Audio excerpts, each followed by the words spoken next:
Азийн хөгжлийн банк, Монгол улсын сангийн яам, зээлийн батлан даалтын сан. Түүнийг Сараа гэдэг. Сараа нэхмэл болон сүлжмэл хувцас үйлдвэрлэдэг энгийн л нэгэн амжилттай яваа бизнес эрхлэгч эмэгтэй. Тэр өөртөө адил 4 ажилтан цалинжуулж ажилдаг. Гэвч түүнд бизнесээ өргөжүүлж, ажилчдаа нэмэн ашиг орлогоо өргөжүүлэхийн тулд урт хугацаатай хөнгөлөлттэй хүүтэй зээл хэрэг боллоо. Зээл авахаар нэлээд хэдэн банкнд хандаж үзсэн боловч түүний барьцаа хөрөнгө авахыг хүсчгүй зээлийн дүнд нь хүрэхгүй байлаа. Гэхдээ Сараа өөрийн хүссэн урт хугацаатай хөнгөлөлттэй хүүтэй зээлээ авч чадсан. Яаж вэ гэж үү? Тэр зээлийн батлан даалтын санд хандсан. Хэрвээ та Сараа шиг Азийн хөгжлийн банкны их усүртэй зээл авахыг хүсвэл зээлийн батлан даалтын санд хандхад л хангалттай.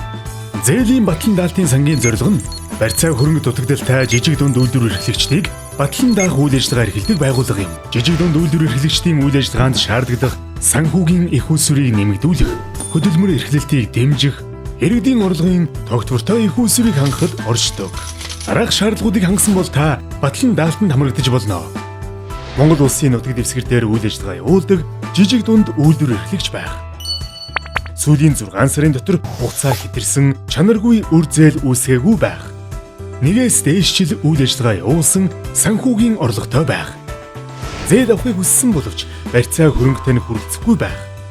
Зээлийн батлан даалтын сан танд 1 тэрбум хүртэлх төгрөгөнд жилийн 12-оос 15% зээлийн хүүтэй 10 хүртэлх жилийн хугацаатай 30-аас 60% батлан даалттай зээлийг сандуулгаж байна. Мөн та дараах банкудад хандах боломжтой. Утас 77 тэгтэг 2033 зээлийн батлан даалтын сан.